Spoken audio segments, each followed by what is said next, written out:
Hey, Jordan, wanted to let you know we are on eScribe and YouTube, so we're ready to go. Great, thank you.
Okay, good afternoon. I'm going to call the Land Use and Planning Committee to order.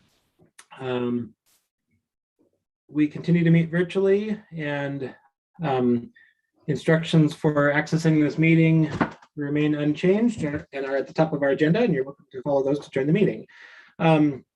We have our first item of business is roll call, and Amanda, could you please call the roll for us? Yes. Anderson? Absent. Becerra? Present. Contos? Here. Harp? Absent. Hess? Present. Jones? Present. Merritt? Absent. Ramos? Absent. Cheryl? Present. Basika? Present. Von Lossberg? Absent. West? Present. And I do see Merritt. Present. Thank you.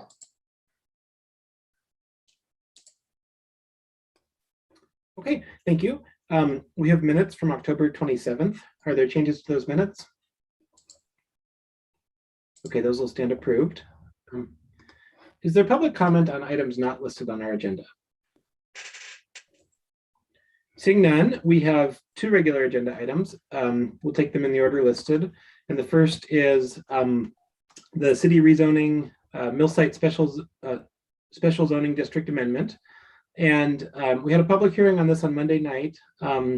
And so I'll turn it over to Emily Gluckin to start to see if there's any additional information or any recap of that presentation that's necessary. And then we can go from there to committee discussion and any questions or discussion needed at the committee level. Emily?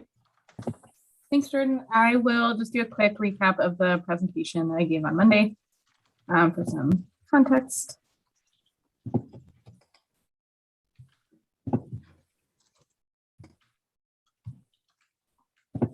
There we go. All right, so as Jordan mentioned, I'm Emily Gluckin. I'm a planner with the in Community Planning, Development, and Innovation, and this is a request for a rezoning to amend the standards of the Mill Site Special Zoning District, and this request is coming from the Mill Site Revitalization Project LLC. The property in question is the entire mill site subdivision, and I'll in a little bit recap on the details of the subdivision. It's located south of the Clark Fork River and north of the Milwaukee Trail. It is in between North California Street and Hickory Street, and more broadly, it's located in the area between Orange Street and Russell Street. In total, it covers 46.59 acres, and it is within Riverfront Neighborhood Council and City Council Ward 3. And there are only a few portions of it that are currently constructed, and those are accessed from Wyoming Street right now.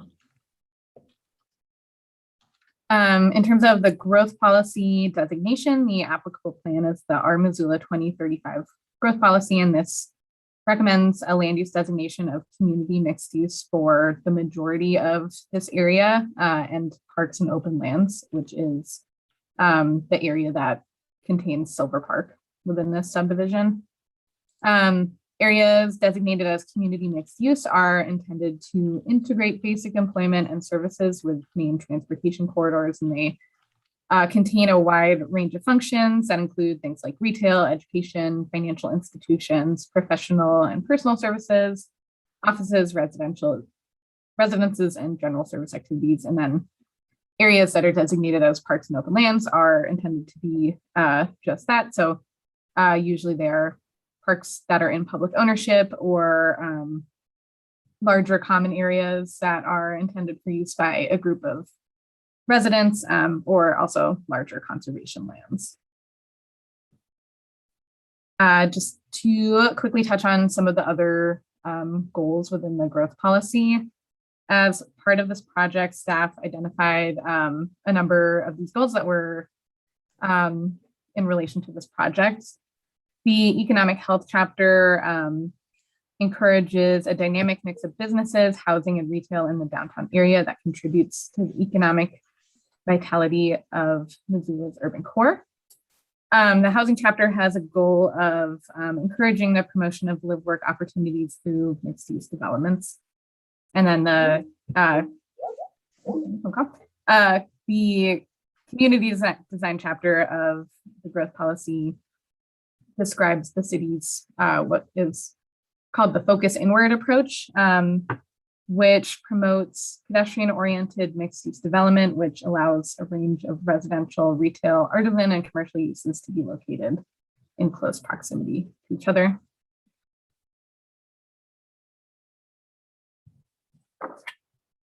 One second, my computer froze. Here we go. So this area is also within the 2019 Missoula Downtown Master Plan area. And this plan refers to the mill site special zoning district as the old sawmill district. And this plan states that in this area, a mix of residential and commercial uses are appropriate within the neighborhood, as well as a wide range of housing densities and scales, and ownership and rental opportunities should be encouraged. It also encourages new mixed-use development on the north side of Wyoming Street to continue to, or to complement the strengths of the mixed-use development on the south side of Wyoming Street that are currently there today. And one more layer of this is that this area is within the Southside Riverfront Area Comprehensive Plan Amendment Planning Area.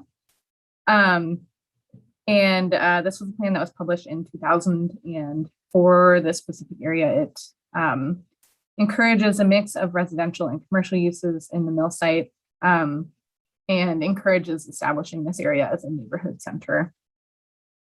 In the mill site special zoning district ordinance that exists today, the intent statement of that document links to this plan and states that the intent of this special district is to emulate and build on the Southside Riverfront Area Comprehensive Plan Amendment by providing a mixture of land uses that include civic, general, commercial, office, retail, service, and residential, in a pedestrian-friendly design. These mixed-use options that are encouraged in the plan include commercial uses at the street level, and then residential uses at the second level and above. And it also encourages residential uses to be adjacent to commercial uses, so mixed use generally. An analysis of these three documents led staff to the conclusion that the proposed expansion of allowed uses in the mill site special zoning district that we're looking at as part of this request will continue to reflect the goals for mixed use development in the Old Sawmill District by contributing to the economic vitality of the area while continuing to promote a pedestrian-oriented pattern of development in the district. Quickly touching on the existing zoning, the Mill Site Special Zoning District covers the area that you see in hatching on this map, and there are sub-districts within that special zoning district that I'll talk about in just a bit here. Surrounding zoning districts include industrial zoning to the north and east, public lands and institutional zoning to the south and east, and business commercial, and a mix of medium and low density residential zoning districts to the west. This property was originally subdivided in 2007, and this created the Mill Site subdivision. And it was at this time that it was rezoned to be the Mill Site Special Zoning District. There were a number of amendments to the phasing plan for the subdivision that took place in 2009, 2012, and 2014. And the 2014 phasing plan amendment includes 11 phases with a deadline of December 31st, 2025 for all of the final plats of each phase to be filed. And the plat that we see on screen right now is the final plat for the phase 1 Wyoming North portion of this subdivision. And at this time, this is the only final plat that's been filed for this area. As for the special zoning district specifically, in 2013, City Council approved amendments to the original document for the zoning district that was created in 2007 during the subdivision. And these amendments in 2013 included updating the zoning to reference Title 20 standards, along with a number of other amendments to the language of the code. And this is the current zoning ordinance that we use to regulate this area. Specifically today, we are talking about the subdistrict BC, which is highlighted in yellow. And this is the location of this proposed amendment. It is located in between Wyoming Street, Moose Creek Trail, and Silver Parkway. The northern sections of Moose Creek Trail and Silver Parkway are associated with these future phases of the Mill Site subdivision, so those portions have not yet been constructed. This area is in an area intended for a mixture of commercial and multi-dwelling residential uses, with residential uses only permitted on the second story and above, and with detached houses and 2-unit houses prohibited in this area. This subdistrict BC currently has a restricted use area that's on the street level along Moose Creek Trail between Wyoming Street and Silver Parkway, and along Silver Parkway between Moose Creek Trail and Big Timber Lane. So this is the orange line shown on the map right now. In this area, only specific uses are permitted, and these include restaurants and cafes, restaurants with cabaret licenses, taverns and nightclubs, retail trade, and sidewalk cafes. So the amendment that we are talking about today is a request to remove this restricted use area from the standards of subdistrict BC, essentially striking out item number 3 as it's listed within the ordinance for the standards for subdistrict BC. This table demonstrates the uses that are currently permitted in the remainder of subdistrict BC outside of this restricted use area. And these would be allowed following the proposed amendment in that area outside of that restriction. You can see highlighted in blue that the uses that are currently permitted in that restricted use area would still be permitted following this change, with the addition of a wider range of uses also allowed in that area. Staff examined this application using the review criteria for rezone requests found in Title 20 and found that it complies with each of the 11 criteria. I won't be going through each, but happy to elaborate after this presentation if there are any questions. In terms of comment that we received as part of this request, we received 3 public comments that raised concerns about the vagueness of the request and an unclear intent for the relaxation of the current use restrictions, as well as concern about a change in expected development over the lifespan of this subdivision since it was originally approved. We received one agency comment from the Transportation Division of Public Works and Mobility that stated that the change to remove use restrictions on the ground floor is consistent with the city's goals for mixed use and walkable neighborhoods. However, they encourage the acceleration of the installation of the traffic signal at Craig and Orange Street to keep up with the expanding development in the district. This was heard before a planning board on Tuesday, October 19th, and planning board voted to recommend approval of the rezone request. The discussion focused on the reasoning of the requested change, clarification of the types of uses that would be allowed following the proposed amendment, and concern over the potential need for zoning changes as future phases of the subdivision get filed, as well as the impact that development will have on traffic on Wyoming Street.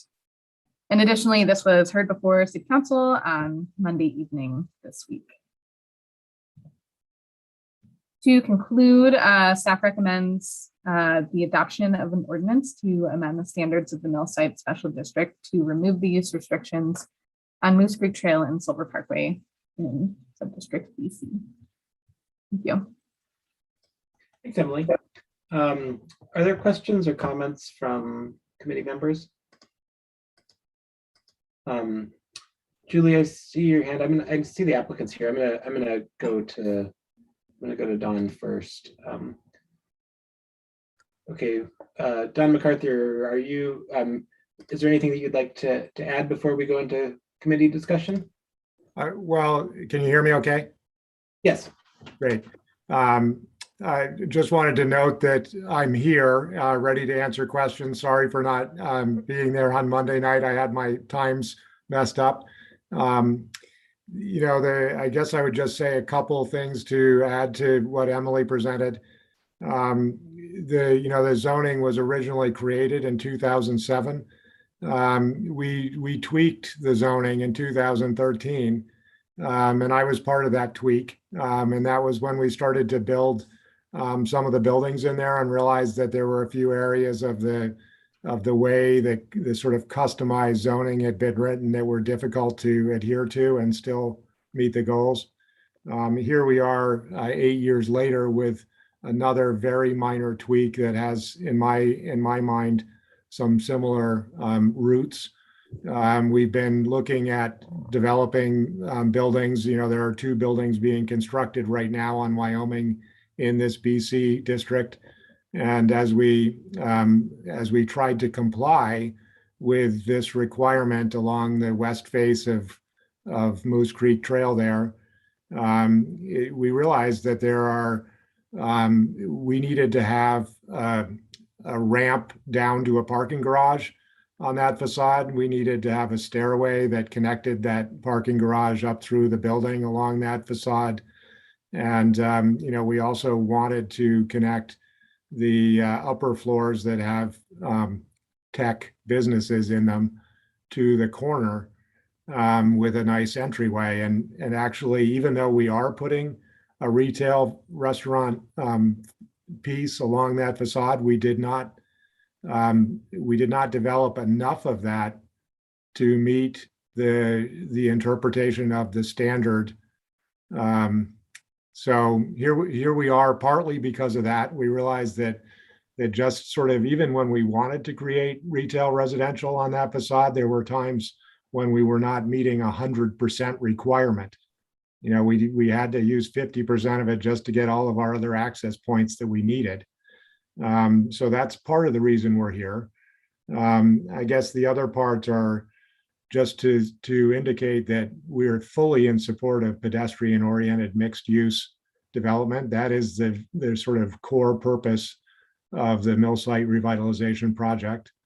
And there are other areas in town with that kind of idea. Certainly, Central Business District, Hip Strip, other neighborhood commercial districts this is the only one that has this kind of restriction on it, that you must put retail restaurant on a street frontage. All the other areas like CBD, you're allowed to put any use on the street frontage that you can in the district. So I think we're just partly trying to be more in keeping with other areas. I think there was a sort of a idea of social engineering that occurred when they wrote the district in 2007 that no longer seems like it quite fits. And we're just looking for a little bit more relaxation to do as other districts that are intended for this purpose do.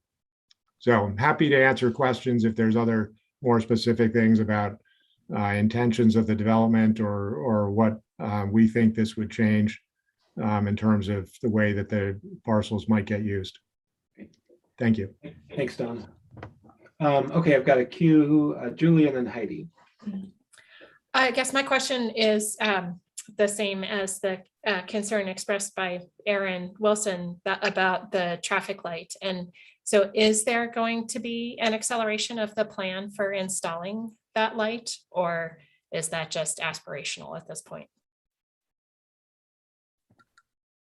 I can begin to answer that and then I'll probably have Don jump in. But as it is written right now, the installation of the traffic light is tied to the filing of, I believe it's phase 2 of the subdivision. So when that phase gets filed, a condition of that filing and getting the final plat finalized is that that traffic light be installed. And right now the deadline is that December 31st, 2025. Maybe Don can speak to if there are plans outside of that, but right now that's what the city can require. Emily, if I may, Emily's got it just right, and that is the required deadline right at this moment. I know that the development team is pursuing phase 2 filing and is working with the city to address each of the concerns and issues prior to filing phase 2. I know that, I guess what I'm trying to say is there's a discussion right now between Public Works and the developer about what's right for that intersection. How do we get that done, et cetera, et cetera. So it's in discussion. The developer is motivated to move toward filing phase 2, and that will establish what's going to happen at that intersection. Thanks. Thank you. Heidi. Thanks. My first question was around the traffic light too, which that obviously has been answered. So I really appreciate Don's context for why this change is being asked for, because I think I, based on the presentation, just drew my own conclusions. So just to verify that I understand it correctly, it isn't so much that it was the restrictive use per se, but the 100% requirement of, I guess, these front-facing businesses that don't allow, I guess, for the needed like infrastructure to support the rest of the building. Is that, like facades or entryways or ramps? That's more correct than what I thought, which was, oh, they're only restaurants and maybe someone wants to put in a brewery. So, well, I think if I might answer that, I think a brewery would still be, a brew pub at least would still be legal probably, but I think that's the thing that started us off on this path, Heidi, was the idea, we got into it. We thought that what we were doing met the regulations, at least the spirit of the regulations. And we did have, we have a retail restaurant pad that faces that frontage on Moose Creek. When we worked through it with zoning, we got to the point where, no, that's not enough. You don't have enough of the percentage in order to meet the sniff test. And we kind of felt like we were doing what the intention was. And then we started to wonder, would we write a more complex regulation that showed percentages or something? And I think got to the point of thinking, well, nobody else has this restriction. Let's eliminate it. It keeps it simple, the rules clean. We're not changing any of the uses that are allowed in this district. We're just changing that one requirement that some portion of that facade needs to have retail or restaurant on it. And it doesn't even change the whole first floor use, as I understand it. Really, it was just sort of a skin deep. Your windows have to face into something that looks like retail, and the rest of the floor could be something else. And anyway, bottom line is, we felt like the simplest, cleanest thing was just to go look at how other commercial and neighborhood commercial districts do it in Missoula and move back towards that. Thanks. Additional comments or questions? Okay, is there public comment on the item? All right, this public hearing remains open through November 15th, and we'll have this item back for final consideration on Monday night. Thanks, everyone. Thank you. Our next item is the recreational or adult use marijuana ordinance, looking at providing some zoning in advance of the January 1st implementation of, or effective date of, the new Montana adult use marijuana provisions. And Cassie, are you introducing this? Or I think Madsen is, but we Okay. will all be presenting.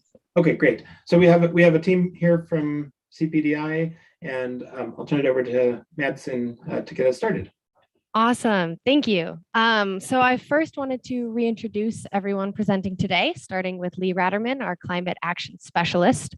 I am Madsen Matthias, an assistant planner, and also from the planning and land use team is Spencer Stark, an associate planner, and our supervisor, Cassie Trepard.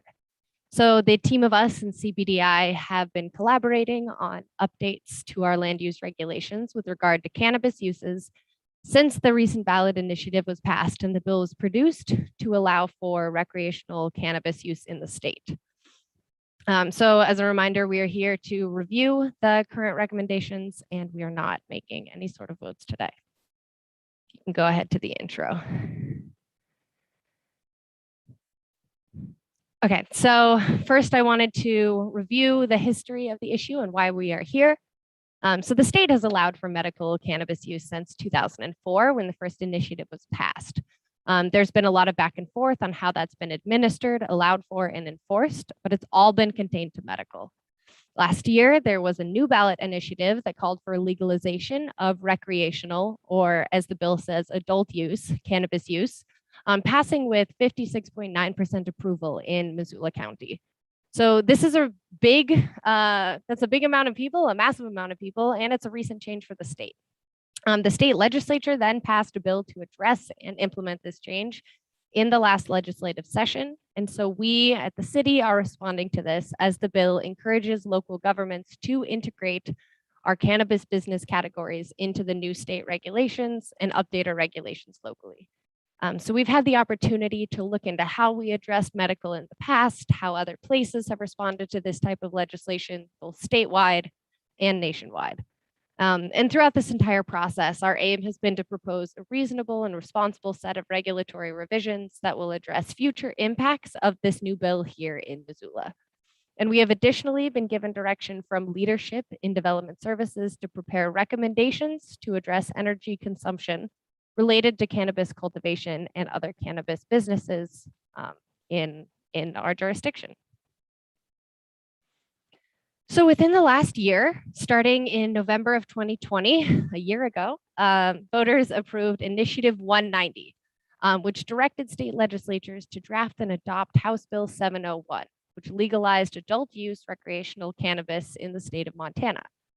As a part of this House Bill 701, the legislature directed the Department of Revenue to draft licensing rules for adult recreational cannabis use by this past October 1st of 2021.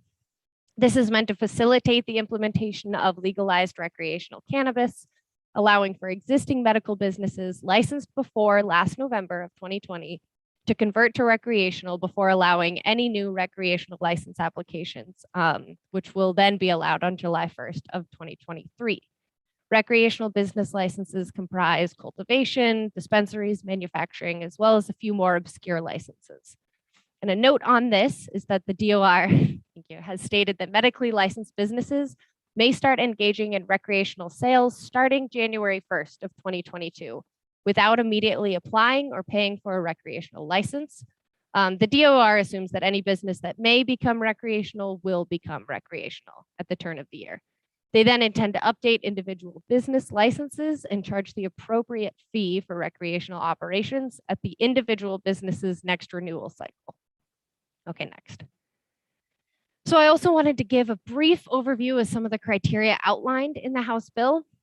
Much of this has served as the foundation for what we do and don't need to address at a local level. Some of the pertinent building and land use regulations include the prohibition on transferring marijuana products through a drive-up window. So no drive-throughs allowed for a dispensary, but for any licensed property or business. There's a prohibition on advertising, including electronic media. If you are a cannabis business, you cannot also sell alcohol, tobacco, or hemp from the same premises. Similar to liquor licenses, they cannot be open between 8 p.m. and 9 a.m. daily. And then there are some more screening and buffering requirements, including the that cultivation and manufacturing operations and products involved in those need to be completely obscured from the public view and the public right of way. And then the state also includes the 500-foot buffer between cannabis businesses and schools or places of worship. That did not start from us. So then additionally, this chart below outlines timelines and restrictions placed on who may apply for certain licenses, at what time, and under which constraints. Medical licenses may be applied for at any time, including today or after the turn of the year. They will not be able to become immediately recreational, but must wait until July 2023. As was mentioned, recreational licenses are only available to businesses that were licensed as medical back in November of 2020 or had their business license pending at that time. And then cultivator licenses have a few important restrictions on them. Until July of 2023, the cultivators may not expand beyond an absolute canopy size of tier 5, which is 10,000 square feet. And additionally, outdoor cultivation is prohibited for anybody that was not already licensed to be cultivating outdoors before the initiative was passed in November of 2020. Okay, next. So this map from September of 2021 shows that there are approximately 70 cannabis-related businesses within the city of Missoula. About 50 of those are dispensary businesses, and the remaining 20 are split between cultivators, manufacturers, or a mix of all of these different types of businesses. So more of a combined use. In this map, while displaying the number between 50 dispensaries, 70 total businesses in town and in Missoula proper, they also show some concentration of these businesses in a couple of areas. I'll pass this off to, I think Cassie is next. Or maybe Spencer. Yep. Can you hear me okay? You're a little quiet. Okay. How's that? Way better. Okay. Awesome. So staff has prepared an ordinance amending Title 20 to implement the recommendations outlined in the white paper presented to LUP. The first is to align Title 20 with the state definitions found in the House bill and in MCA. The second is to prohibit commercial cultivation and manufacturing as home occupations. The third, to preserve a diverse mix of uses, we're proposing to implement a buffer between dispensaries. And then finally, staff is proposing that the ordinance limit non-transparent glazing to encourage street front activation. So the ordinance would generally amend Title 20, the zoning code, to incorporate revisions in the following chapters: 2010, business and commercial districts; 2015, industrial and manufacturing districts; 2040, use and building specific standards; 2045, accessory uses and structures; 2100, terminology; and 2105, use classifications, to incorporate regulations concerning legislative changes in the cannabis industry. These the amendments include modifying the retail sales use classification in the commercial group subclass to include cannabis dispensaries. This would result in cannabis dispensaries being permitted in business and commercial districts, as well as industrial and manufacturing districts. The map on your screen illustrates the districts where dispensaries would be permitted, with the B districts in blue and C districts in several shades of red, and then finally the manufacturing industrial districts in the shades of pink. Okay, so to implement the buffer between dispensaries and the glazing transparency standards, a new section will be created under 2040 use and building specific standards. The new section 2040-83 will apply specific requirements to cannabis uses. Per A applicability, these standards will apply to both medical and recreational cannabis uses, new or existing, unless specifically exempted. B1 location implements the 500-foot buffer between dispensaries. It states cannabis dispensaries shall be located a minimum distance of 500 feet from other cannabis dispensaries. Distances shall be measured from parcel line to parcel line and apply to ground floor dispensary businesses only. The 500-foot buffer distance is intended to preserve a diverse mix of uses in each commercial block so that people can access multiple everyday services within their area. And I'll dig into the specific language for the glazing portion of this section on another slide since it's quite lengthy. B3 states ordinary maintenance and repair of existing structures shall be exempt from the requirements of this section. Ordinary maintenance does not include the replacement, modification, or addition of glazing. This concept is standard for other zoning regulations. It essentially states that aside from making changes to glazing, the business owners will be able to maintain the building without coming into full compliance with the regulations. Next. So updated buffer maps were included as attachments to the staff report. Not all maps were included with the presentation, so please let me know if you'd like me to pull them up during the discussion. Zoning districts permitting dispensaries are shown in pink. Existing dispensaries are shown as green dots, and the rings around them are proposed buffers measured from the parcel line as stated in the proposed ordinance. The maps now show places of worship and associated buffers as well, which are implemented by the state. Staff are still proposing the ordinance distance dispensaries by 500 feet. The 500-foot buffer would only allow about one ground floor dispensary per block, referencing a standard downtown block. The 500-foot buffer still leaves available area in permitted zoning districts for new businesses while preventing future clustering. And as a note, we've heard there is a bit of confusion about what legal non-conforming means. So any businesses that have already been approved before these regulations are implemented will be able to continue operating at their current licensed address. So if the dispensary moves and a different use comes into that space, then it would lose that non-conforming status. At that point, a new business would not be able to move into the buffer area. And this does not mean a business could move to a different location within the buffer if they're non-conforming. They would only be allowed to stay at their current location or find a new location outside the buffer. Next. So looking at an increased 1,000-foot dispensary buffer, in addition to the state required school and place of worship buffer, leaves little space in permitted zoning districts for new dispensaries. Staff believe a buffer of this size would be too large since the goal of the buffer is to preserve a mix of uses without preventing new dispensaries from entering the market. Cassie, I'm still seeing the 500-foot buffer.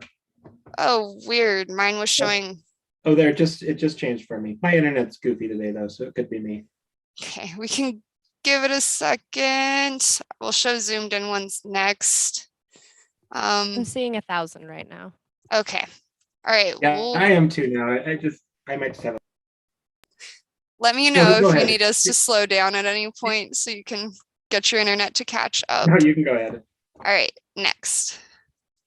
So here's a somewhat zoomed in map showing more clearly downtown, the Broadway corridor in the center of the city. At 500 feet, the central part of downtown is at capacity, but a few new dispensaries could be allowed around the outskirts of downtown. And the hip strip is at maximum capacity with the 500-foot buffer. Next. At 750 feet, downtown is almost at capacity out to Orange Street. So we're looking at quite a bit less room for new businesses to come into the market here. Then on to 1,000. So the most restrictive at 1,000 feet, we would have many more legal non-conforming businesses downtown. For reference, if we were starting with a blank slate, which we're not, but then this buffer would really only allow about 3 dispensaries in the entire downtown area. Next. Okay, so here's the proposed ordinance language for dispensary glazing under the new cannabis use and building specific standards section. It states glazed area requirements shall apply to that area of the ground floor building facade facing a public street up to the finished ceiling height of the ground floor building facade. This section does not apply to parcels within a design excellence overlay. The focus of this requirement is to protect building frontage activation on street-facing ground floor storefronts. This is why it does not apply to other building facades or upper story businesses. Additionally, these transparency requirements are already in design excellence, so these standards would not apply to dispensaries or would only apply to dispensaries outside the overlay. New dispensaries will have to incorporate glazing, including windows, doors, and other transparencies to encompass at least 30% of the ground floor building facade under B2A. Per B2G, in the event that an existing structure does not meet the 30% glazing requirement, any existing glazing must be maintained.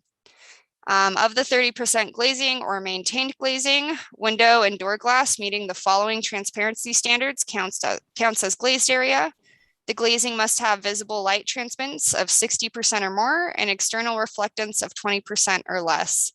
These transparency standards essentially prohibit dark tinting, frosted glass, and application of window decals. B2C provides a means of alternative compliance stating display windows that do not provide views into the interior of the building may be counted towards satisfying up to 50% of the minimum glazed area requirements, provided that they are internally illuminated and are at least 2 feet in depth. This option is provided in design excellence and should be offered equally to other areas. The standards in B2D through B2F also exist in design excellence, so staff propose applying these standards equally to dispensaries outside of the overlay by adding them to this section. B2F states interior walls and other interior visual obstructions are prohibited within 6 feet of any facade area counting toward glazed area. This code prevents business owners from placing a wall directly in front of the storefront. And lastly, B2H states that in the event that these minimum glazed area requirements conflict with city building energy code requirements, the building energy code governs. Next. And staff recommend prohibiting commercial cannabis cultivation and cannabis product manufacturing as home occupations. To do so, Title 20, Section 204550E11 will be amended to include commercial cannabis cultivation or manufacturing. This section lists uses prohibited as home occupations.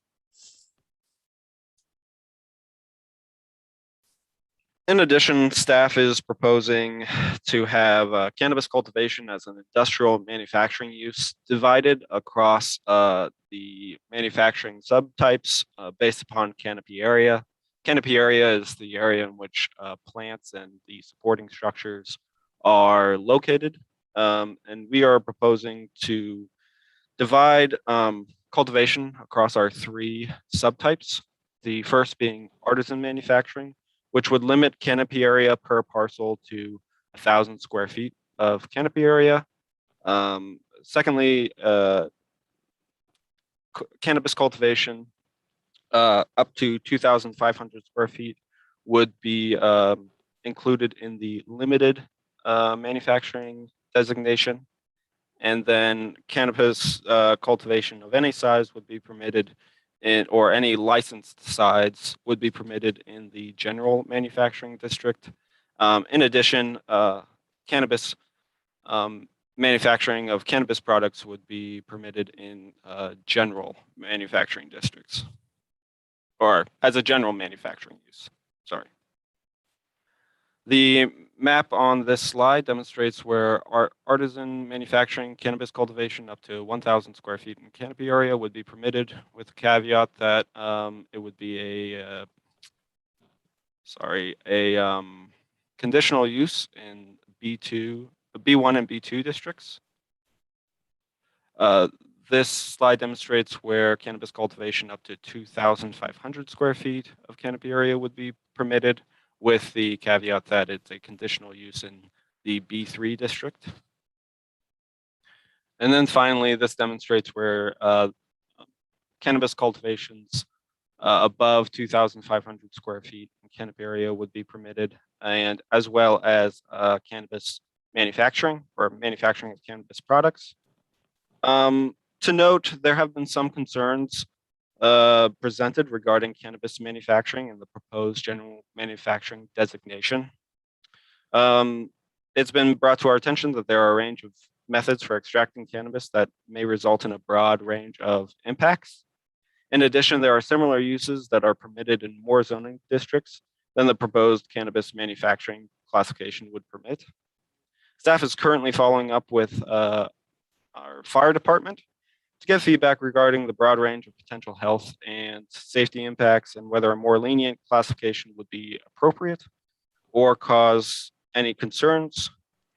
Staff may propose to change cannabis manufacturing to a limited manufacturing use. And if our research shows that this is appropriate, then we will issue a memo amending the recommendation within the coming week. Lee Retterman, the energy conservation specialist, has prepared some information for the LUP concerning energy consumption and cannabis cultivation. And I will hand it over to Lee. Thanks, Spencer. And I have my camera off just because my computer's lagging significantly too. So this seems to work better. Anyway, I'm just here to help explain some of our city's climate action goals and how it relates to this industry and some of the work that we're hoping to accomplish. I think, you know, we've all experienced some effects of a rapidly changing climate. This past summer, we had historic drought. We had increased wildfire and wildfire smoke. In past years, we've seen lessening snowpack, and it's happening, it's here, and the city is really committed to doing something about it. We've adopted a number of climate action goals, one of which is 100% clean electricity, working on carbon neutrality. One of the ways that we're working on getting there is to mitigate, or through mitigation efforts, including reducing energy and gas demand, since those are two activities that directly relate to greenhouse gas emissions. Since 2014, Missoula's commercial and industrial electricity usage has increased by 21%, and natural gas usage has increased by 28%. This isn't directly correlated to the marijuana cultivation industry, although that is included in these numbers. We've only seen a total number of jobs increase by 6.8%. So the amount of energy businesses and industrial applications are using is increasing rapidly. Next slide. This is a outdated but still very useful graphic to show just how much energy this industry uses. There's lots of data out there that shows that a cannabis cultivation facility uses between 8 and 10 times the amount of a normal kind of, I guess, quote unquote, normal office building.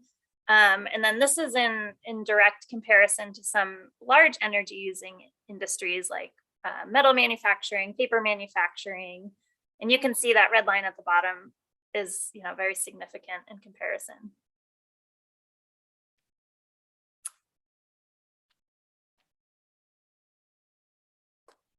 So Montana House Bill 701 specifically gives local government authority to allow for the operation of marijuana businesses in their community and to establish standards, as long as it can relate back to public health, safety, and welfare of the residents. And I don't think I have to convince any one of you that the current and future impacts of climate change are a significant threat to public health, safety, and welfare of our residents. So any sort of requirements that the city is considering aligns well with this authority.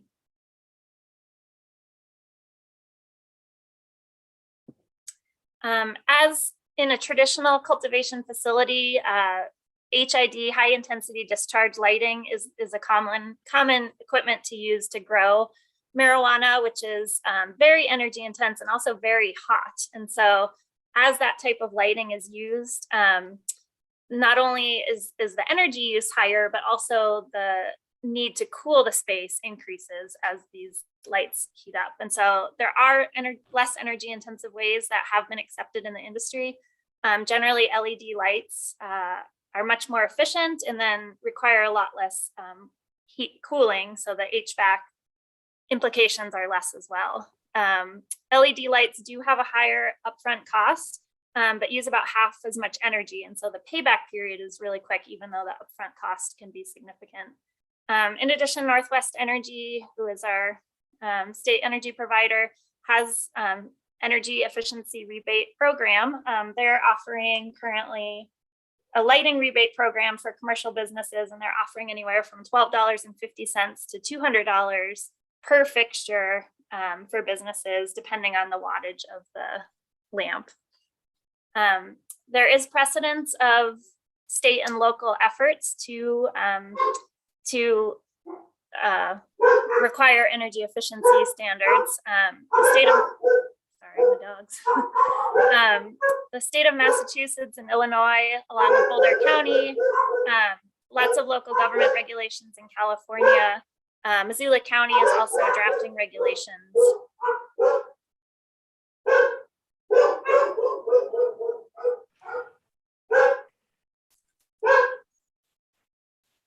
Sorry, my computer is so slow. I'm just waiting for it to switch over.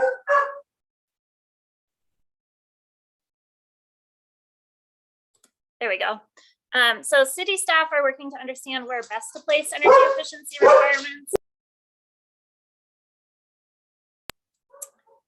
Apologies. One of the downfalls of working from home. Anyway, city staff are currently working to understand where best to place energy efficiency requirements, have looked at Title 20 and have, discussed this with planning board, discussed it amongst ourselves, and are still making recommendations about what specifically should be required in terms of energy efficiency and where that should live. One thing I'll mention too is that the City of Missoula Climate Action Team has committed to proactively reach out to marijuana cultivators should a requirement go forth, to help them understand opportunities for energy conservation, opportunities for lighting rebates, and what they can do to come in compliance. Great. Thank you, Lee. So staff presented the draft ordinance to Planning Board at a public hearing on November 2nd. Planning Board briefly discussed the buffer and concerns that it was not large enough to combat oversaturation of dispensaries. However, they did not propose amendments to expand the 500-foot buffer. The majority of the discussion focused on energy consumption at cannabis cultivation businesses. Cannabis cultivation, as Lee noted, is known to be highly energy intensive. Staff recommended to Planning Board that methods for regulating energy consumption for cultivation be better researched and that amendments be made to Title V, which regulates businesses, as a separate project from this proposal. Planning Board was concerned over the timeline for amending Title V as a separate project from Title 20 amendments. Concern for urgent climate action was expressed.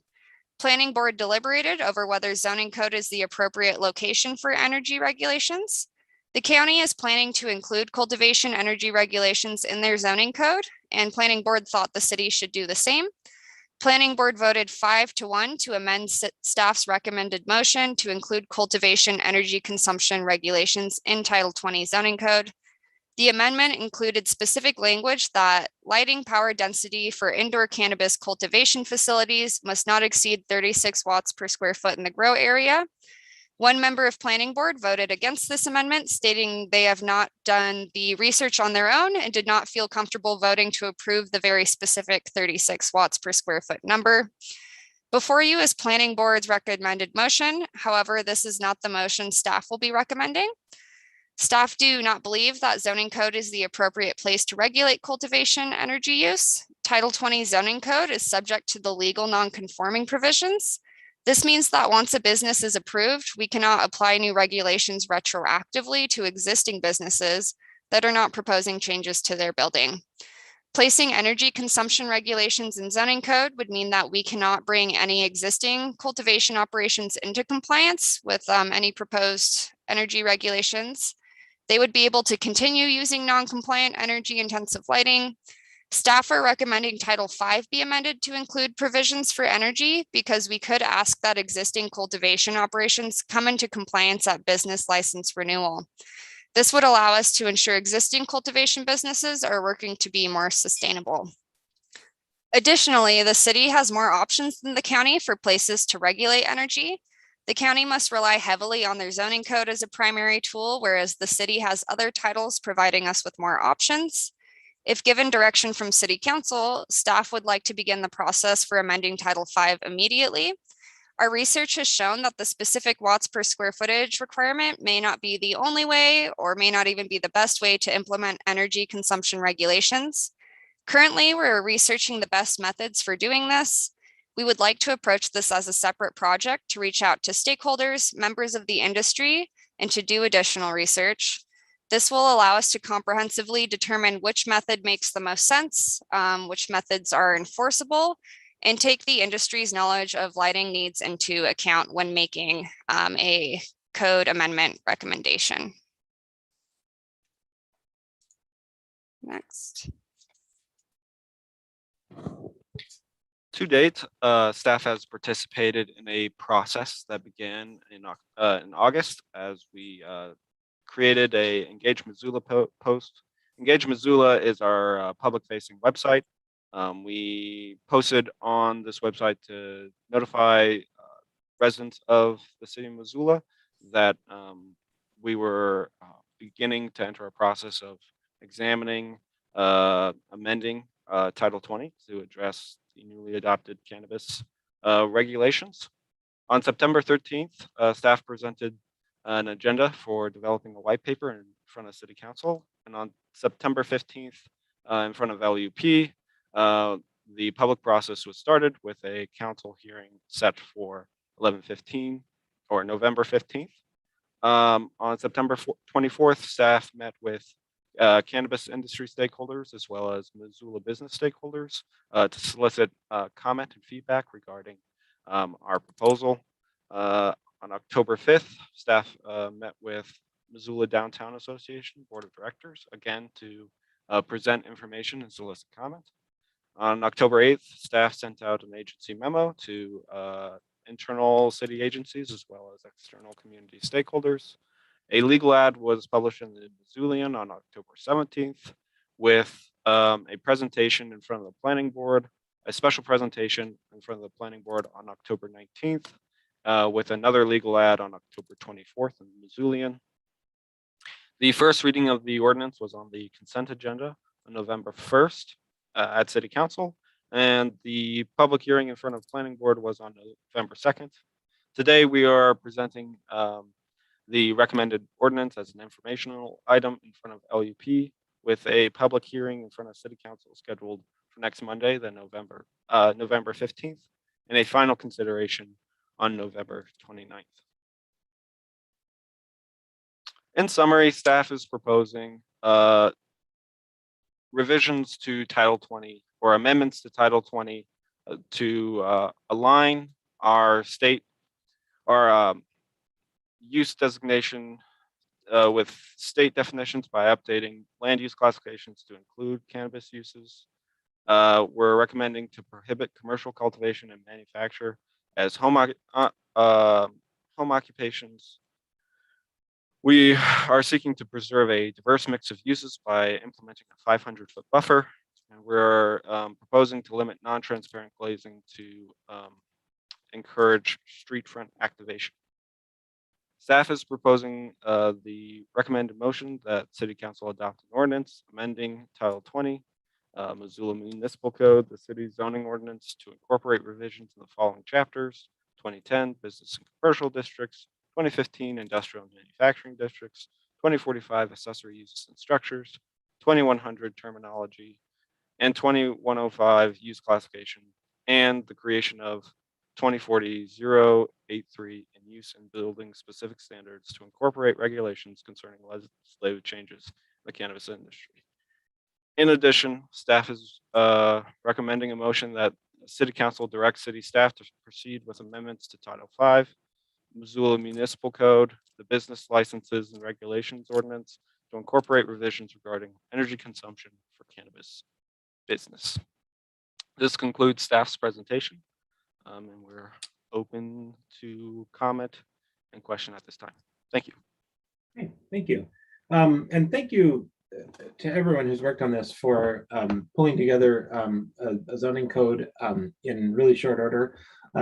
If we follow the timeline here, this will go into effect 2 days before these businesses can operate. And I know that you've been under a really tight timeline from the beginning of this project, and I'm really impressed with the quality and quantity of work that's been done over that time. So thanks a lot.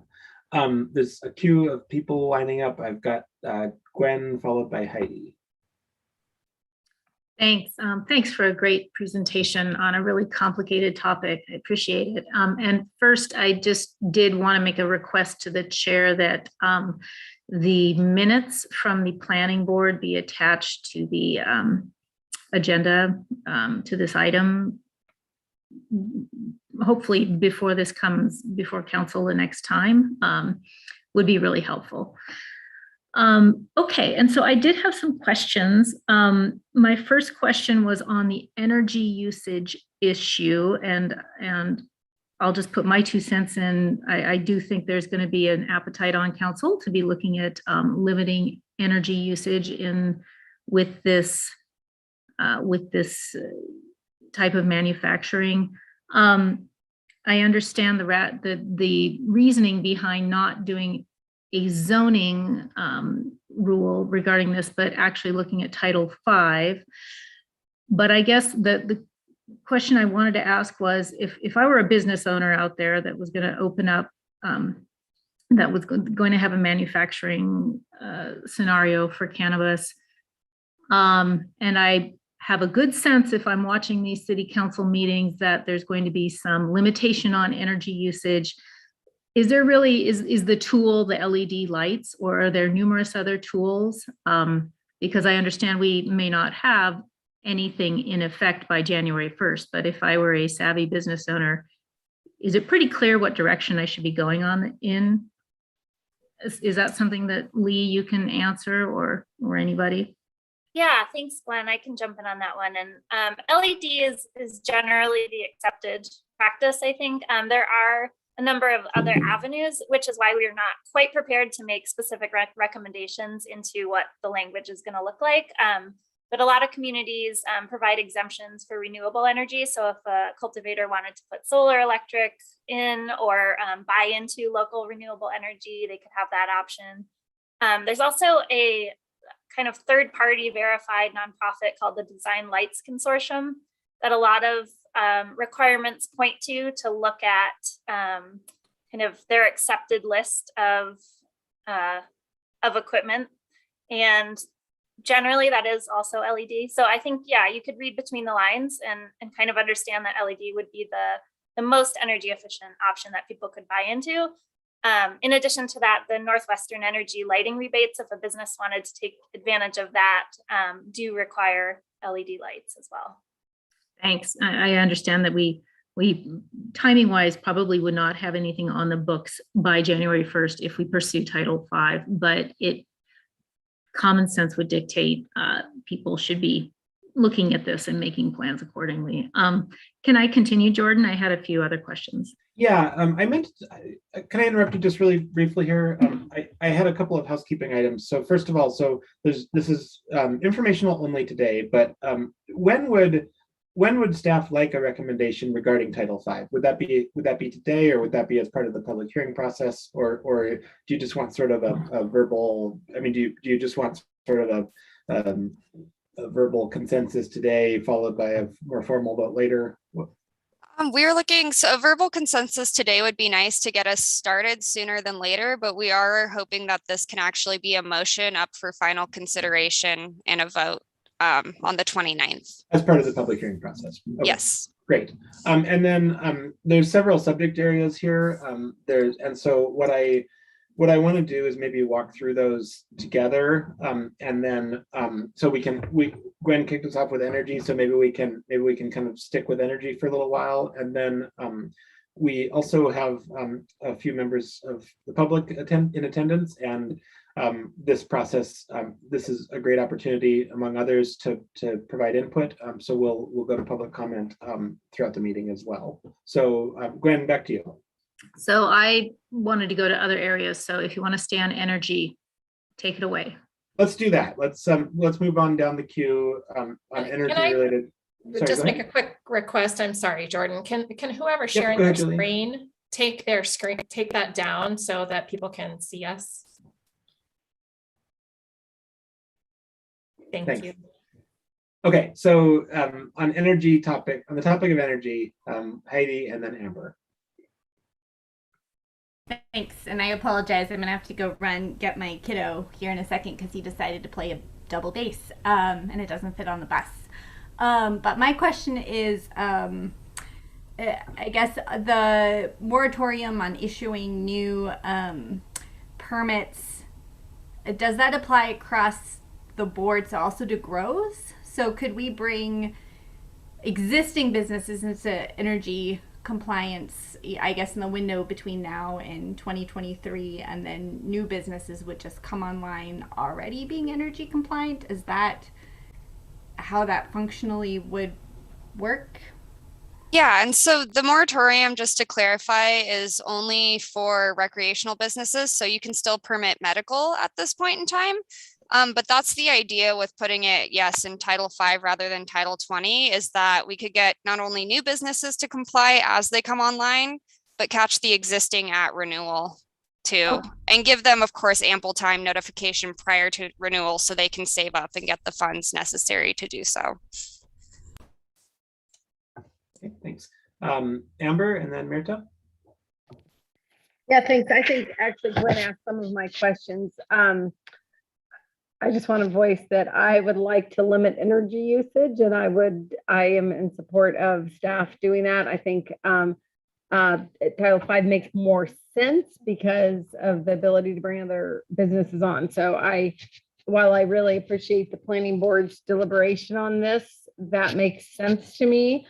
My concern, which I think Gwen pretty much said, is the timeline of this. Like, can you give us some sense of what the timeline for working through the process of what makes the most sense? I mean, I want to do it right rather than do it fast, but I think in this situation, we also have some need to do it kind of fast.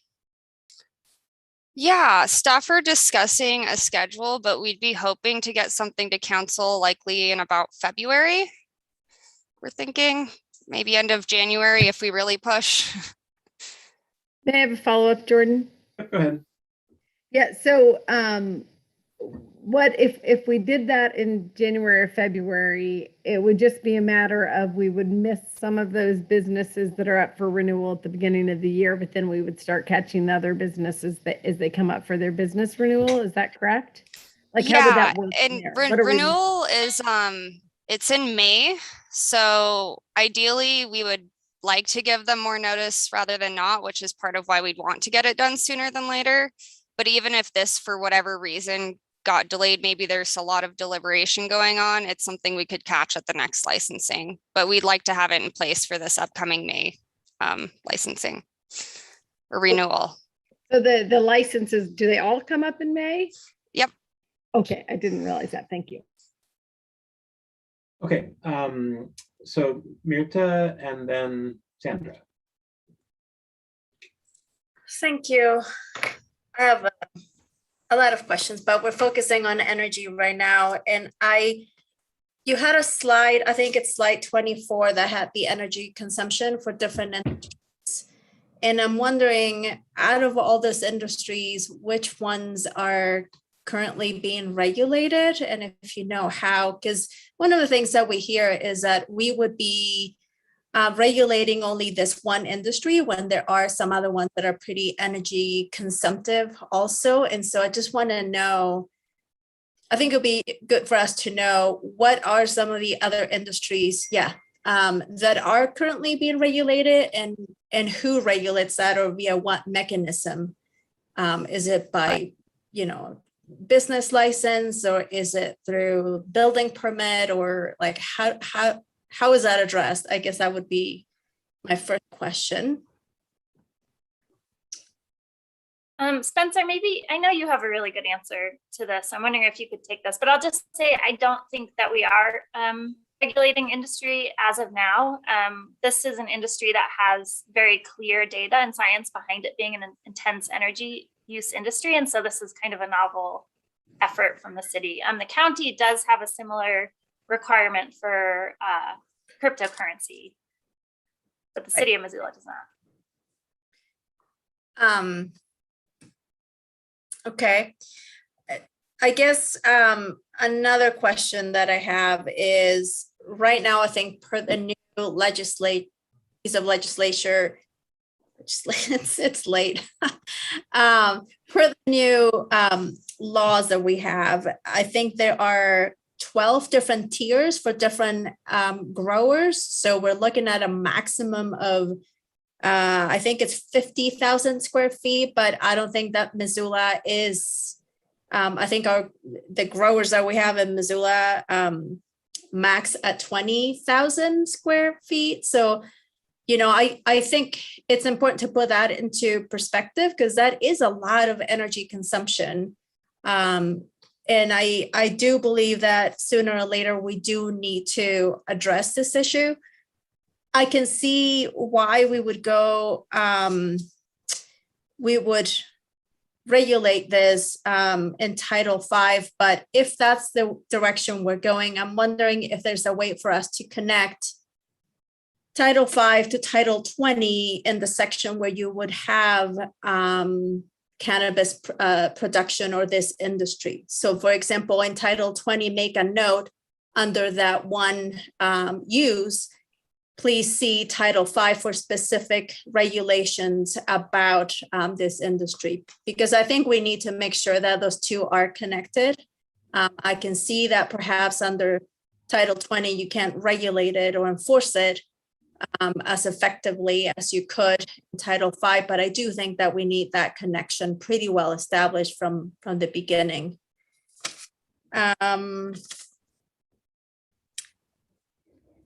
Yeah, I think that's all I have for now. Thanks. Okay, and we'll come back to you for other topics. Sandra and then Julie. My question does not have to do with the energy part. Should I hold off until we get to move on? Yeah, if you don't mind, let's do that. Oh, yeah, I don't mind. Okay, Julie, on energy. I'll just say real quick, I agree with what Lee kind of touched on earlier, which is that these businesses should be given the option to either they could construct solar themselves I can imagine that these manufacturing businesses that are going to have a large square footage would be well suited to also installing solar panels, or as Lee mentioned, offsetting some of their use by purchasing a clean electricity from another source. I think that those things should be considered, and that is certainly not incorporated in the language that the planning board proposed. So just my 2 cents on that. Okay, thank you for that. I do have some other questions not related to energy though. Okay, I'm going to go back through the queue. We'll start with Gwen, and we'll go to other topics at this time. Great, thank you. I'll lower my hand so you don't have to look at it the whole time. So the other topic that I had some questions on is the buffer and the saturation issue. And I've been thinking about this and reading up on it, and it's hard to get a frame of reference on it, I think, because it's just hard to, it's very elusive to me. But I think somewhere in the documentation I was reading that Bozeman is capping their entire stores at 20. I've also read somewhere that based on our population, Missoula could support 8 stores, but we have over 50 dispensaries at this point. So these numbers are all over the place, and no wonder I don't have clarity on this issue. But I guess I was looking at Bozeman, I think is similar to us. I'm curious if staff have any insight as to how they arrived at the number 20, because Bozeman's population is about 2/3 of Missoula. So that if we used Bozeman's ratio, that would put Missoula at about 30 dispensaries. And I'm wondering if any of our buffer hypotheticals, if we were starting clean, if with our buffers in place, that would put us at about 30. I'm just trying to kind of compare apples and oranges. So is that just a super clear question for you there? I think I got it. So I haven't been able to see exactly what the total capacity for number of businesses would be if we had a blank slate, but the buffer does create sort of a de facto cap because there is a finite amount of commercial or properly zoned space that could allow dispensaries. And staff, rather than going for the cap where we did see the numbers were all over the place and it's hard to pinpoint exactly how many can be supported in town, we really are focusing on the idea that people should have a diverse use of mixes in their neighborhoods. So if you can only walk to one commercial area near your house, you should be able to go to a mix of services that serve your everyday needs, which can't happen if it's oversaturating. So whereas a cap is just a cap for the whole city and they can be located everywhere, we thought this got toward sort of an equity piece in that people should have that mix of uses and to spread them out across the city so they don't concentrate. Does that sort of answer it? Yeah, to follow up, I certainly agree with spreading it all around the city. And I guess it is kind of that saturation. That's the word I'd use. Is there, at some point, are there too many? Does it really change the nature of a commercial district so that for some people it's not considered as welcoming anymore? Or is it just change and we just need to get over it? I just honestly don't know. So I'm kind of trying to walk through this and figure it out. But I guess to make a more specific question, if I can follow up, Jordan, was with the, I think when you were talking about the different buffers, 500, 750, and 1,000, I think with 1,000, you said if we were starting clean, it would support only 3 downtown. So do you have numbers, like if we have 750 as a buffer and we're starting clean across Missoula, do you know how many that would support? Just to get some ideas here, what this translates to. Exactly, but I can pull this up. I mean, really looking at 1,000, if you see the size of one of these circles and try to picture putting multiple, like one could locate, say that you have this one could locate here, that kind of creates another circle, and then maybe one past Orange Street. That's sort of where that number visually comes from. Don't have a number from, oh, go ahead, Ben. Sorry, I was just going to jump in. This is Ben Brewer with CPDI, and Gwen, that's something that we can provide for going into the hearing on Monday. It's something that we can certainly. Thanks, and I will try and I'll try and follow up with an email where I try and make a little bit more of a precise question. So I appreciate it. It's just kind of trying to extrapolate out what does this mean, because with 500 feet as a buffer, it kind of can be every block. I don't know if that's too much. I don't know. So anyway, I will formulate some more pointed questions. And Jordan, I had one more follow-up question, if I may. Yep, go ahead, Gwen. And that was, I just want to understand better the grandfathering in a non-conforming use. So say we have 3 dispensaries on 2 blocks on Higgins, which is not honoring the buffer, but they're grandfathered in. They were there beforehand.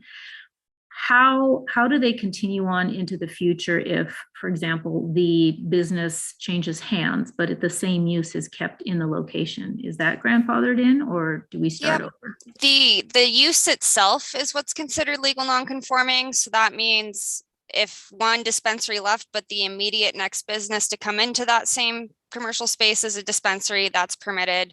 They could change ownership. It's really only, it becomes no longer legal non-conforming when that use leaves that space and is replaced by another use or intentionally abandoned at that location. Okay, great. Thank you.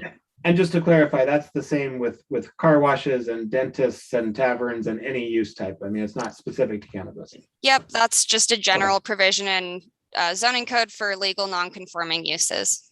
Got it. Great, thank you. Thanks. Julie and then Sandra. Thanks.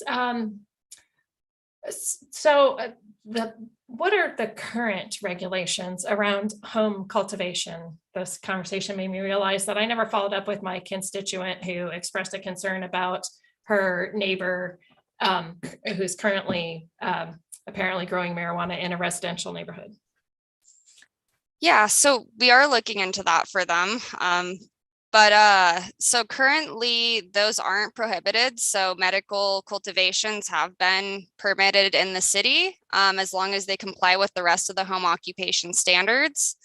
But those would be legal non-conforming until, again, they abandon that business. Did that get at your question, or? Yeah, so in other words, what if there's someone who's currently growing in a residential neighborhood, that's allowed? Yes, but if this is implemented, then they wouldn't be allowed to expand their grow operation. In addition, I would add that our current home occupation standards state that that home occupations can result in an impact in the surrounding area. So any complaints about impacts of the business will be a formal complaint, and we'll follow up in compliance with our existing home occupation. So if there's odor complaints, if there's noise complaints, those are in violation of home occupation standards, and they will be required to be remediated in order to continue operating legally. Okay, thank you. I appreciate that. I do have a couple other questions, Jordan, if I may. Yep, go ahead, Julie. Okay.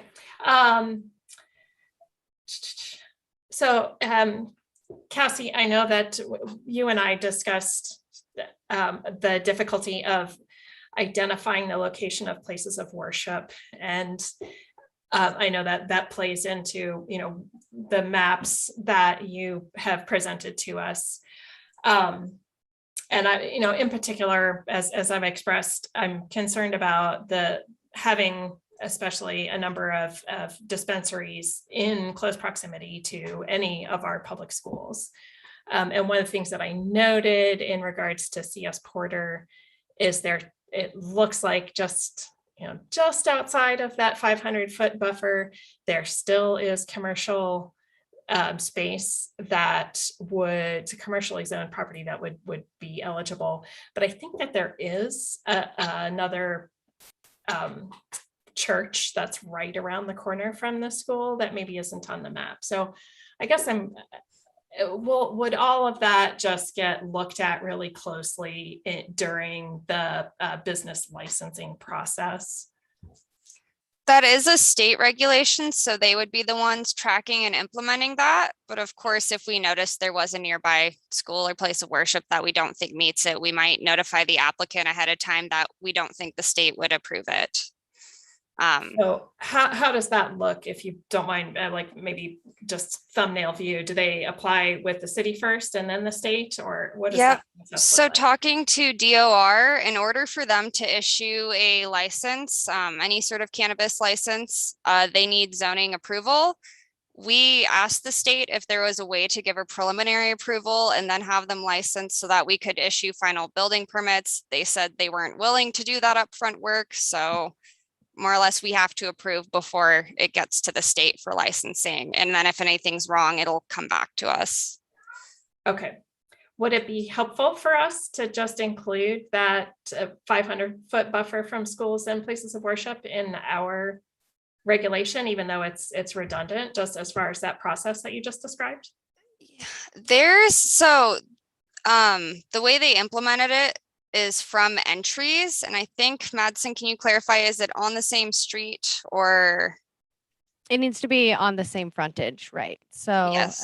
that is going to be measured. And then if you were to turn the corner, that does not count as part of the. Well, yeah, I mean, the school and the place of worship are around the corner from each other. But I think if that place of worship on South Avenue that I'm thinking of was included, that would exclude all of that commercially zoned property that's kind of on the corner of South and Reserve on the same side of the street as CS Porter. But I guess to the process that you just described and that potential conflict between, well, it's state law about the 500-foot buffer from schools and places of worship, would it be useful for the building permit, for the zoning process, if we just incorporated that? So that if they were to apply for something that was within 500 feet of a school, or you guys don't even have to deal with it, but waiting for it to go to the state, you can say no initially. Does that make sense? Yeah, I think one problem we might run into is when we were compiling the places of worship data, we tried our best, but it was mostly done through Google or whatever we did have in the system. Some churches are so old that we don't really have stuff in our system. So as far as tracking, that would probably be difficult at our staff level versus whatever list the state is using. So implementation might be a little bit tricky. Do other? Can I go ahead, Ben. follow up on that, Cassie? Thanks. Yeah, Julie, just to, from the beginning of this process, we tried to be pretty purposeful, I think, about not creating redundancies with what the state is already reviewing for and what's in the state bill, and that was our kind of intent and strategy from the beginning here. And I think part of that is because if we start creating those redundancies and doubling up, and there's room for confusion, and if they change something or we change something down the road, it creates that level of confusion that can cause issues down the road. The other thing I would just worry about here or bring up is there are lots of other things in the state bill that we could potentially look at as well. And so if we do start to talk about considering that, it could lead to other things that we should be looking at as well. And I'm not sure that we want to open that door, but so just wanted to throw that out there. Okay, well, it seems confusing to me. If a business were applying to go into a place where we knew that according to state law, they wouldn't be able to be located, can we just deny that request from the beginning? I think, the other thing is our one of our bases for what we are proposing for the buffer that we're recommending is, hews really closely to what the state bill included. And that was another kind of baseline starting point for this was that based on support for the initiative and in this area, we're inclined to assume that is more or less what people are wanting and looking for, and so when it comes to the distances from schools, that would be for it, rather than kind of do what the state is also doing. That would be something that we might want to consider increasing or being more specific about for Missoula itself. I guess so. If someone comes in and they want to put a dispensary next door to a church, what is our process for evaluating that request? Yeah, so that's come up even with current stuff where we might see a medical license that we don't think the state will approve. Normally, before we approve, we ask them to reach out to DOR and double check with them that it's something they would approve, and then sort of show us that email or whatever communication they had so that we can move forward. If it's blatantly obvious that we don't think the state's going to be okay with it, we do normally let the applicant know that and ask that they reach out ahead of time just to double check. Okay, all right, I'll stop beating that horse. Oh, also looking at your maps, there's a couple of dispensaries that are in what appear to be residentially zoned districts now. How did that happen?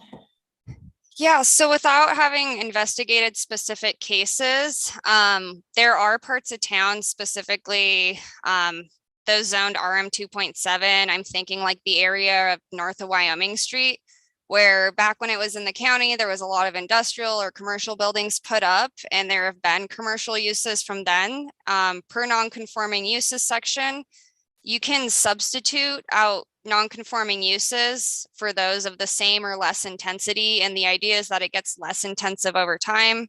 So likely what happened there was it was a commercial business before, someone applied for a dispensary, and that was the same or less intensity than was already there based on looking at impacts to the neighborhood, traffic produced by that use, and so on. It's the reason you see still a lot of industrial buildings in residential neighborhoods in Missoula too. Okay, thanks. That covers it for me. Okay, thanks. Sandra and then Stacy. Thanks. Actually, my questions were asked and answered, but procedurally, since we're in the pre-public hearing right now, if we wanted to make some changes to this, would that happen during final consideration, or when would we propose those? Yeah, it could. It would also, I think it would be really useful if you stated what they were, and if staff needed any research or anything, and then I think it would be after the public hearing would start. So we could, I mean, if we need to have this back for amendments next week, we could. But yeah, I mean, if I were you, I would recommend just stating your intentions now, and then that way people can do research and consider them. Okay, great. So one of my concerns was the 500-foot buffer. When Gwen was asking those questions, that was answered of the reasoning why behind that.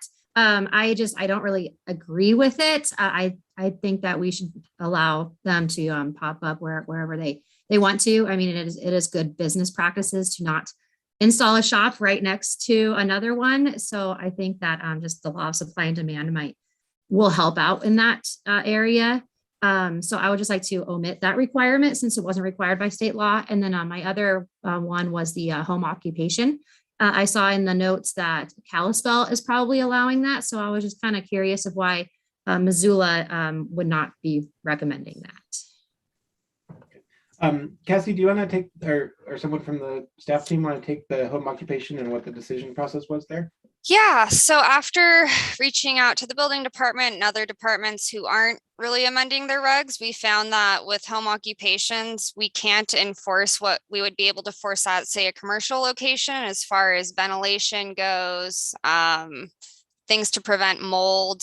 It's not really looked at as a commercial structure. It's still treated as a home. So we just don't have as much ability to make sure it's safe and properly done. And past inspections, buildings done on ones that have been permitted, there's been a lot of issues with getting them to comply with how they wire it for electricity too. It is really energy intensive and needs a lot of wiring. And it's generally at this point, until we can really mitigate those safety issues, better suited for commercial locations. Does anyone have anything to add? Yeah, I would say what you said was pretty spot on.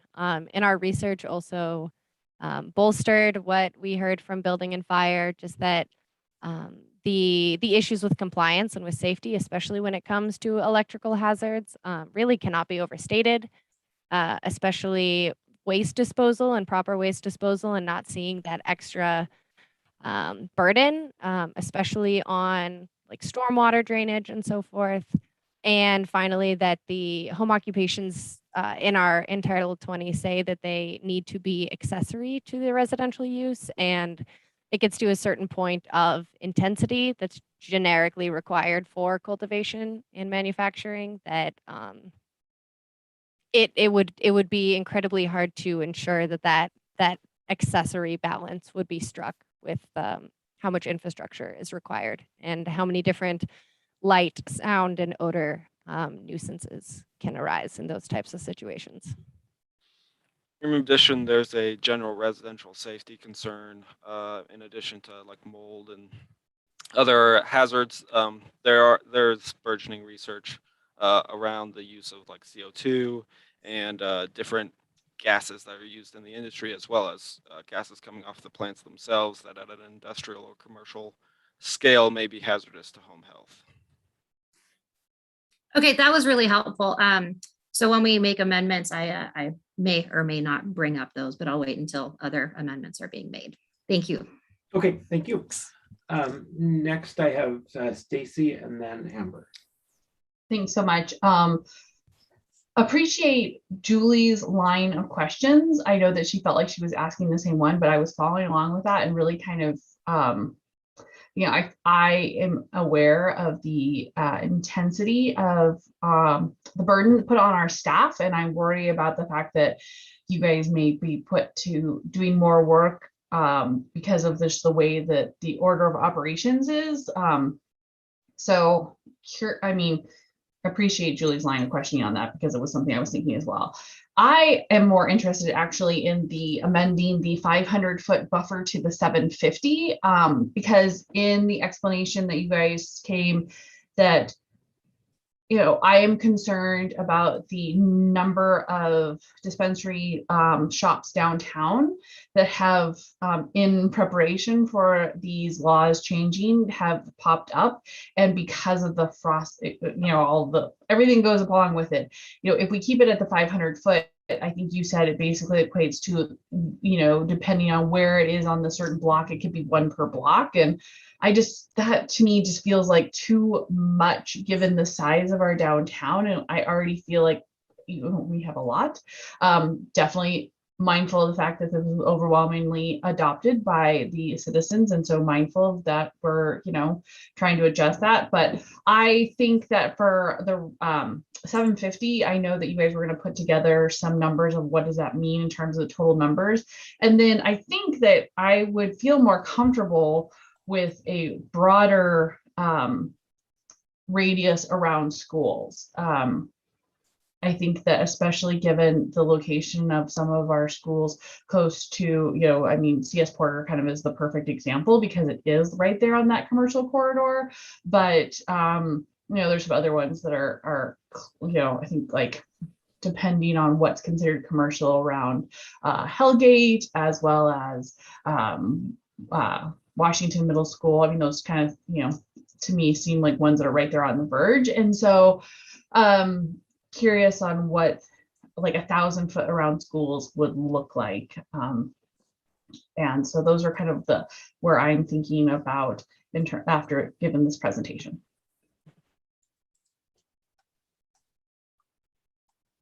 Okay. Would you want specific maps that show that would just show like schools versus places of worship versus distances from one another? I mean, like, would you want those maps modified so that there's different buffers for different uses? Yeah, I appreciate that. So I guess I'm less worried about the place of worship also because I think that is in this day and age seems to be, the state put it in there, but I don't think that places of worship so much necessarily look like we used to think they look like, the church and the steeple, and there's some of them in commercial areas, and so I guess I'm less worried about that. But I would like to see a map with 1,000 foot around schools, and then just a general. And I get, part of me is like, well, if we only did 750 in like the downtown core, but in other places it could be 500. But I also mindful of, if we have too many subsections, what that would actually look like in terms of enforcement. But I definitely want to be mindful of striking the balance of keeping our downtown really welcoming for all Missoulians, and knowing that, recreational marijuana is only available for those people who want to participate and who are over the age of 18. Having a plethora of those in our downtown corridor makes me a little concerned about what sort of like atmosphere that provides for the greater community. So that is kind of, but willing to kind of engage with staff in a little bit more dialogue. I guess I'm less worried about the 750 versus the 500 in places outside of the core downtown area.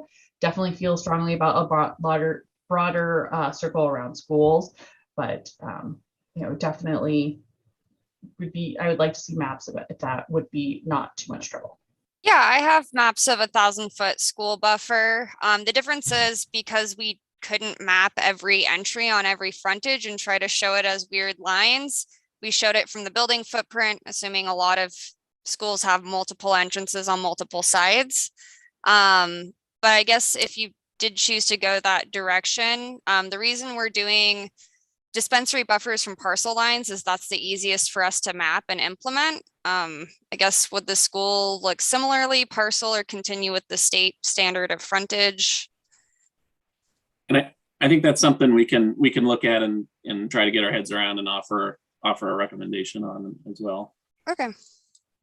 And I guess I just, since the buffer is coming up as an issue and a matter of interest, I'm gonna throw out just a disclaimer on our maps to date, just to make it really clear that the way that they're portrayed is not completely accurate for how the state is measuring distances from schools and churches. So maybe we can think about how to illustrate that as well moving forward. Thanks so much. That ends my line of questioning, Chair. Okay, Amber and then Mirta. Yeah, thanks. And I think I was thinking at least partly along the same lines of Stacy. I'm kind of curious about the staff's thoughts on carve outs of downtown. I do think the market will bear whatever the market will bear, and being a new industry for this state, it's a little hard to know, as Gwen was talking about earlier, what the numbers are. I mean, we obviously have more than Bozeman already. So, at some point, I'm worried about neighborhood character more than I am worried about the numbers of the total number, because I do think that the market is going to get saturated at some point, and no one else is going to open a shop because it's not going to be profitable. But I am worried about the character of downtown. I'm worried 1 per block seems like a lot to me. I think that that is a place that we have a lot of families. We have a lot of tourism. We have, I would like to know people's thoughts on doing a carve out of downtown and what problems that presents ultimately. And then just one quick comment, since this isn't a question, with home cultivation, I like what the staff has done on that. I think that for all the reasons that I can't remember who said it, but anyway, articulated, I think that's a bad idea to allow that in, to allow that in any bigger way, because it's clearly already causing some problems for neighbors from what Julie has indicated. Thanks, Amber. Mirta and then Julie. Yeah, very similar, I guess, concerns. I was wondering if the buffer is something that you're contemplating equally across Title 20, or can the city business district have something more restrictive than the rest of the neighborhoods, given that right now, if I remember correctly from one of the maps that you showed, the 50 out of all the dispensaries that we have, a large number of them are in downtown. So, I would hate for us to have downtown be the dispensary hub of Missoula and the state. And given the numbers that I see potentially in the country, given that we have one of the highest ratios in the country, and based on what the Montana Cannabis Guild has estimated for growth in this market, we can see anywhere between 3 to 5 times growth. So I think it's reasonable to expect that a lot more businesses will be opening. And so I'm wondering if, looking at the city business district a little bit differently than the rest of the community? What are the pros and the cons of that? And also, I know we're looking at square feet, but when you walk downtown, a standard city block is about, I don't know, 200 to 300 linear feet. And I think engineers usually use roughly around 90,000 square feet for a city block. So if you look at the number of potential businesses that could fit into one of those areas, is pretty large. So I think that I would like to see some visuals of that if we can, or if we can look at different scenarios, that would be super helpful. Yep, and that is correct. The block length downtown, they are about 300 feet. So the 500's a little bit over one or less than one every block. It's like every block and a half or so. Okay, thanks. So Julie and then Sandra.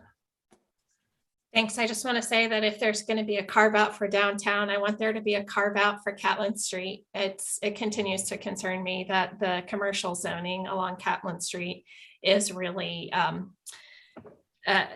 don't know, it's just not in keeping with what is actually built there, and the potential to have good sized, marijuana manufacturing in the middle of what's otherwise a residential neighborhood seems to be contrary to the neighborhood character there.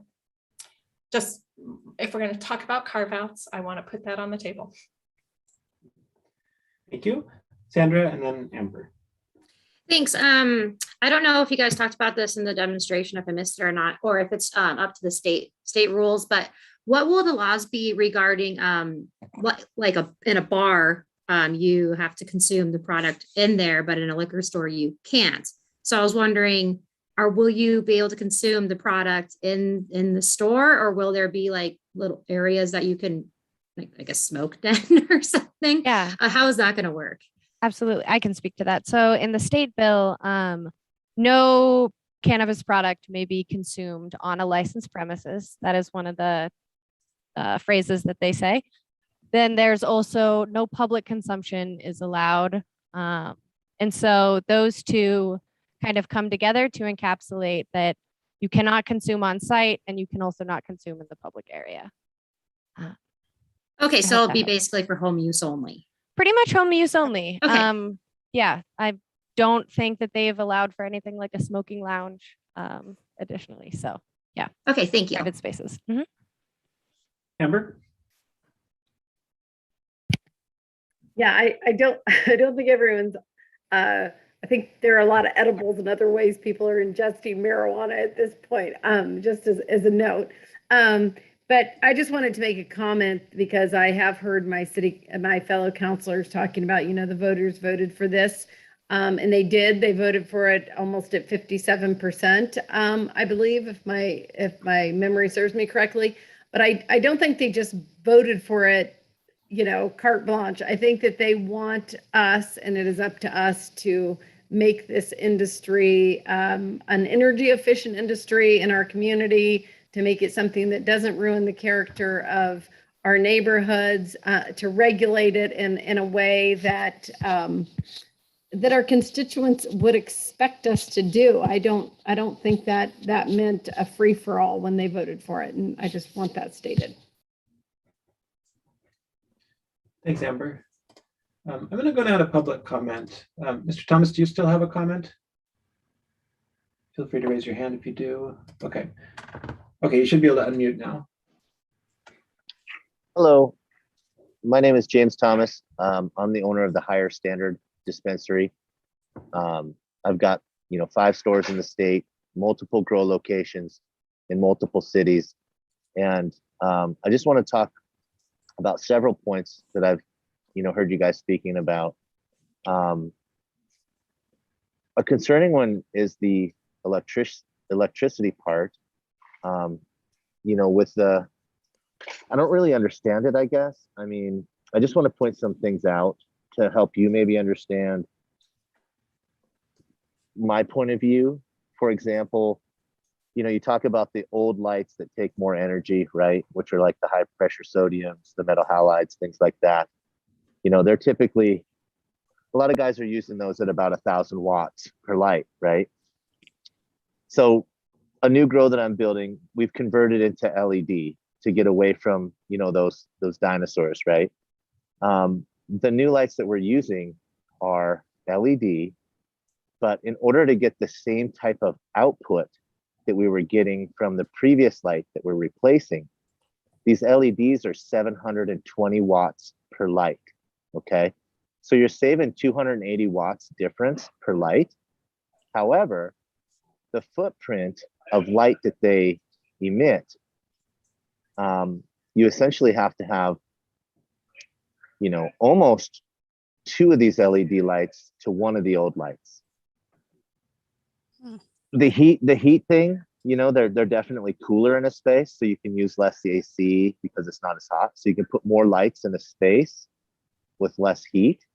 But I guess what I just kind of want to point out is, in this transition that I'm doing, it is super expensive, right? But I'm essentially having to hang 2 lights to every one of the old ones. So it's like there's less watts going out, and my power bill's a little cheaper. But as far as the build, you're paying electricians more money to put in more lights, and you're hanging more lights because you need more lights to do what one of the old ones did. But they're not as hot, and it's like, if one of my new lights is 720 watts, based on your recommendation for the allowance, can I even use that light? I want someone to explain that to me, because I don't understand if I can or not. And I just bought, I don't know, 80 of them at about $1,500 a piece, So it's like, how do I know whether or not I'm going to be able to use a 720 watt LED light in order to meet your requirements? Because part of the requirement is LED, but the other part is the watt part, right? So how do I know if my 720 watt light is approved per light? Okay. So I think one of the things we need to do is have a conversation with, I think we need to have a conversation with you and other growers about this proposed energy measure. And I think maybe after the meeting, we can make sure that the staff on the call get your contact information and go through some specifics, because we definitely want specific grower experiences about what's practical, what isn't, what's workable, what's problematic.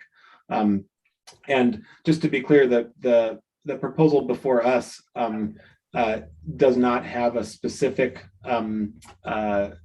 energy requirement integrated right now, and that would be something that would be coming later on. And I think we would definitely want to seek input and buy-in from growers and others in the industry. Yeah, I just think it's super important that everybody that's working on that part of it can completely understand what it takes to run these facilities now. And let's be honest, all of us that run these facilities, we want to spend less money on power. If we can get a better product that takes less power, it costs us less money to produce a product, and then we have a better margin, right? So we're interested in that, even if it takes, more spending to get that. But it's like, I guess, could the recommendation just be LED versus, high pressure sodium or metal halide, and, get rid of the watt part? I don't know, something like that. But the other thing is, you guys were talking about the rebates with Northwestern Energy. I mean, my Florence grow and even one that's, close to Missoula, more in Missoula County, I guess, we use the Montana Electric Co-op. Are there any known rebates with MEC versus Northwestern Energy? I believe Lee Ratterman may have more information on that, but the known rebates that we had available to us are demonstrated by, or implemented by Northwestern Energy. Yeah, and I looked into them years ago and they were pretty small. I just want to point that out. I mean, they were so minuscule that it wasn't even really worth like applying for them. So there wasn't a real big benefit to get a rebate on anything we've used up to date. Okay. I think, Mr. Thomas, I don't want you to have to give your contact information over a public meeting, but if there's a way to connect you and our staff to go through things in greater detail, I think that'd be really productive for everyone. So yeah, I would love to do that. I believe Mr. Thomas, correct me if I'm wrong, but you might have been present at one of our stakeholder meetings, and well, I think the very first one that you guys sprung up, I was on that call, but I lost track of everybody. So okay. Yeah. Well, we'll make sure. So Spencer, we have contact information, and we do. We do. Okay. And part of hoping to amend this with Title V as a separate project is we would like to have stakeholder meetings to get more information on what's really necessary to operate these and what are the best metrics for regulating this to figure out something that really works for the industry. So we'll reach out and we'll make sure that we're able to connect and get you involved in a stakeholder meeting. And like I said, that is shaping up to be a separate but parallel process. So that would be great. Yeah, that would be great. I do have one other comment. Sure. Go ahead. About the comment that was made about Bozeman and the cap on the stores and the city limits there, versus Missoula, and what Missoula technically could support based on population. I think a lot of those numbers are skewed because in Bozeman, for example, outside of the city limits in Bozeman, there's so much more marijuana business that occurs in, the county, whether it's Four Corners. I mean, there is so much marijuana that is grown, produced, and retailed outside of the city limits because there's so much space for manufacturing and growing to happen there, right? Because they have a lot more. I mean, there's guys putting up buildings all around just so people can rent them and grow in them.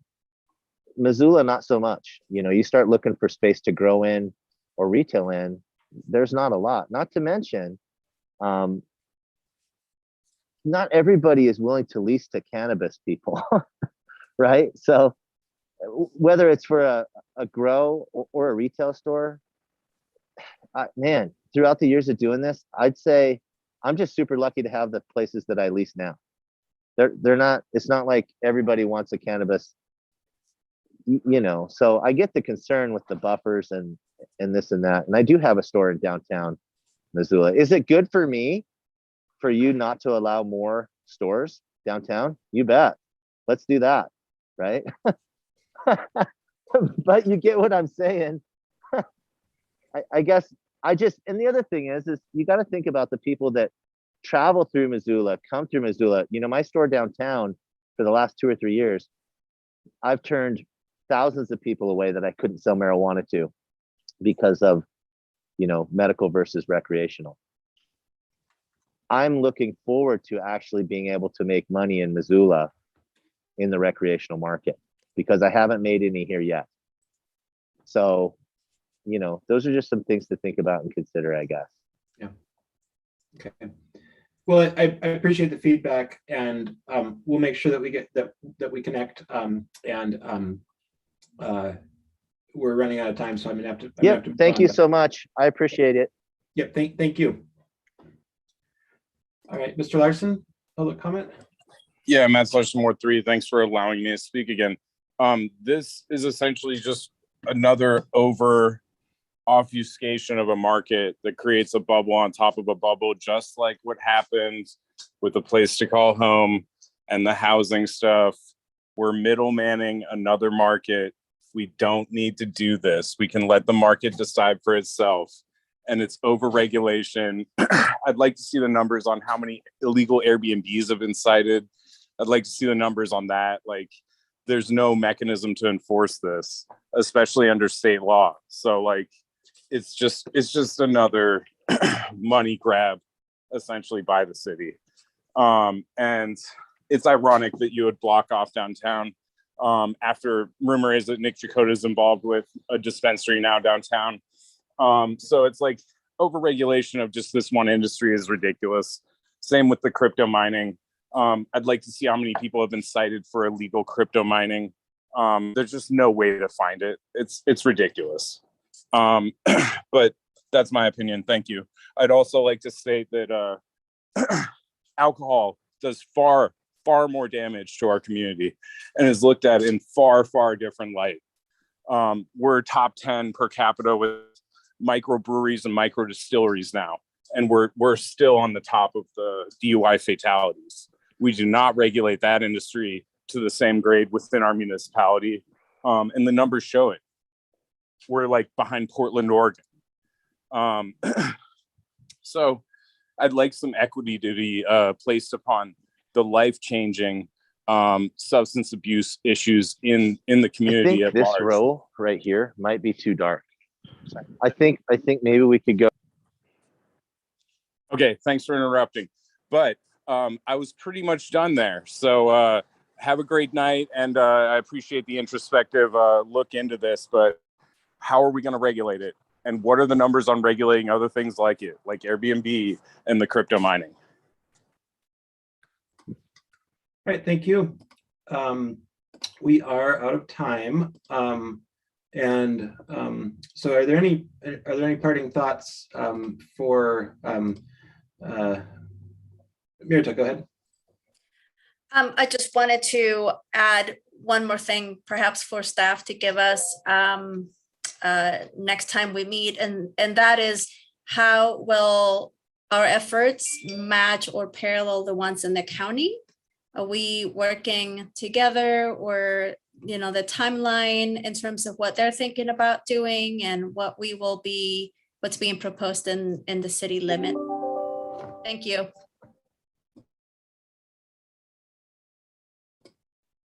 And I'm wondering also what's well, I think we are out of time, so I will coordinate with the staff team and debrief on this meeting, and we'll have this for a public hearing as proposed on Monday, and then we'll potentially schedule another committee meeting if necessary. So anything else from staff before we adjourn? Nope. Right. Thank you. Okay. Well, thank you, everyone. It's a productive discussion, and we will be adjourned. Thank you.